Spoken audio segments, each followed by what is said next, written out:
saya Nada Pravia Hunga, NIM 01 2019 0428, kelas L semester 4, mata kuliah Sosiologi Pendidikan, dosen pengampu Novriana Baun MPDK. Saya mahasiswa Institut Agama Kristen Kupang atau yang biasa dikenal dengan IAKN Kupang. Saya membuat video ini untuk memenuhi ujian akhir semester, dan saya memilih judul Mampu Memahami Unsur Positif dan Unsur Negatif dari Guru dan Anak Didik dalam Masyarakat. Di sini saya akan menjelaskan secara rinci latar belakang dari judul yang saya ambil. Pendidikan itu sendiri merupakan salah satu usaha yang dilakukan untuk meningkatkan sumber daya manusia Indonesia. Pendidikan dapat diperoleh melalui lembaga pendidikan, baik formal, informal, dan non-formal. Sekolah merupakan contoh dari lembaga pendidikan yang bersifat formal. Sekolah tidak sebagai wahana untuk mencari ilmu pengetahuan saja, tetapi juga sebagai tempat yang dapat memberi bekal keterampilan untuk hidup yang nanti diharapkan dapat bermanfaat di dalam masyarakat. Sikap guru yang bertanggung jawab. Guru pun membutuhkan sejumlah pengetahuan, metode, dan kecakapan dasar lainnya yang perlu dapat untuk melaksanakan tugasnya. Di sini saya akan menjelaskan dari unsur negatif. Ada beberapa sifat yang perlu dihindari oleh seorang guru dalam rangka memerangi kekurangannya. Yang pertama itu egois. Egois termasuk sifat negatif yang perlu dihindari. Guru yang memiliki sifat keangkuhan yang tinggi pasti tidak disenangi oleh siswa maupun rekan sejawatnya. Yang kedua, gila hormat. Guru yang gila hormat sangat mudah merasa tersinggung oleh perlakuan siswanya maupun rekan sejawatnya. Ia sering merasa kecewa lantaran tidak dihormati oleh siswa, bahkan merasa lebih unggul daripada yang lain. Yang ketiga, rendah diri. Rendah diri dalam hal ini merasa kemampuannya rendah dalam melaksanakan tugas keguruannya. Dalam melaksanakan pembelajaran, guru merasa kurang percaya diri akan penampilannya, merasa tidak dihargai oleh siswanya. Dan yang keempat, mudah kecewa dan marah. Sikap guru mudah kecewa dan marah terhadap siswa dan orang-orang di sekitarnya merupakan indikasi ketidakikhlasan dalam melaksanakan tugasnya, tidak mencintai tugas maupun anak didiknya. Lagi pula, kalau dihadapi adalah siswa yang sedang berkembang secara jasmani maupun secara rohani.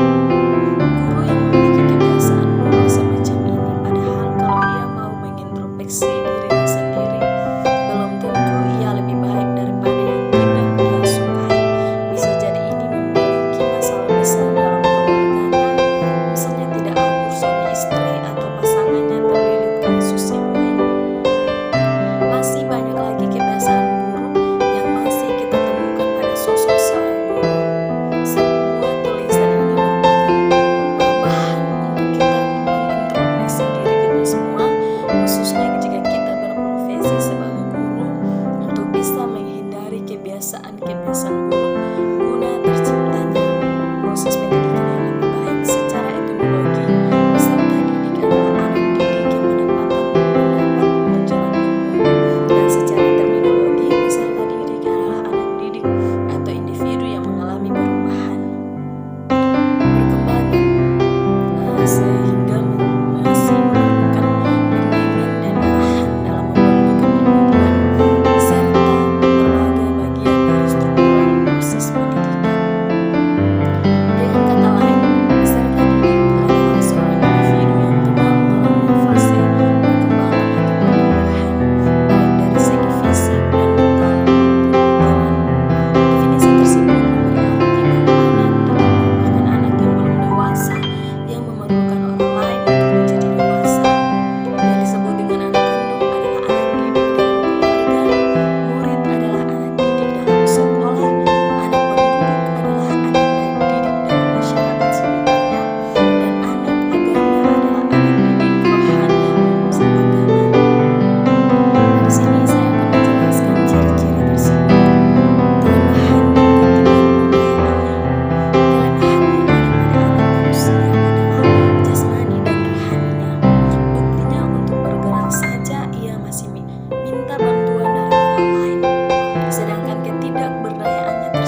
sekali potensi untuk berkembang, maka secara kuadrat ia ingin belajar. Potensi untuk belajar itulah yang mempengaruhi proses pendidikan, sehingga peserta didik tidak membutuhkan pendidik ingin menjadi diri sendiri. Nah, diri sendiri diartikan sebagai peserta didik ingin diakui keberadaannya sebagaimana adanya pribadi ini, sehingga dalam pergaulan hidup ia ingin berpribadi seperti halnya orang lain yang ada di sekitarnya. Di sini saya akan menjelaskan dari unsur positifnya. Semua peserta didik di kelas kita adalah pembelajar. Sayangnya, tidak semua peserta didik kita memiliki karakteristik yang baik. Mereka perlu membenahi karakter mereka sehingga benar-benar menjadi pelajar yang dapat mencapai kesuksesan di kelas maupun nanti setelah menyelesaikan sekolah dan terjun ke masyarakat. Dengan mengetahui bagaimana karakteristik pembelajar yang baik, maka guru diharapkan dapat mendorong mereka membentuk karakter demikian melalui kegiatan pembelajaran di kelas maupun pendidikan secara umum di sekolah. Beberapa karakteristik pembelajar yang diinginkan tumbuh pada peserta didik adalah: pembelajar yang baik selalu pantang menyerah untuk memahami sesuatu yang sedang dipelajari. Kedua, pelajar yang baik mempunyai rasa ingin tahu yang besar. Ketiga, pelajar yang baik sadar betul bahwa seringkali belajar itu membosankan. Pelajar yang baik membangun kemudahannya sendiri. Dan yang kelima, pelajar yang baik tidak pernah berhenti bertanya. Keenam, pelajar yang baik berbagi apa yang telah mereka pelajari. Dan yang ketujuh, pelajar yang baik takut gagal, tetapi mereka dapat memanfaatkan rasa takut ini menjadi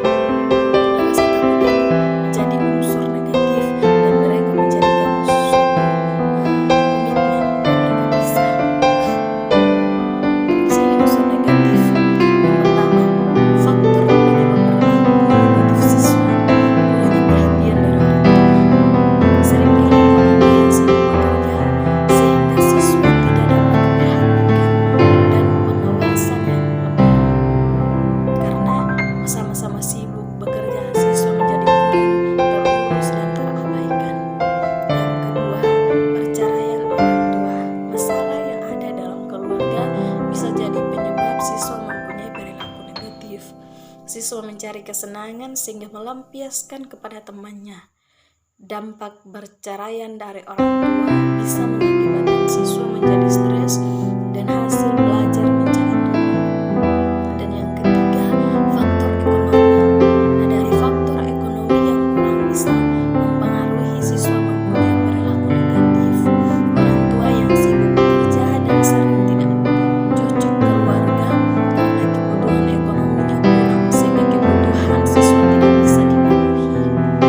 Faktor lingkungan atau pergaulan. Perilaku negatif timbul karena faktor lingkungan atau pergaulan yang wujudnya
ketidakberdayaannya.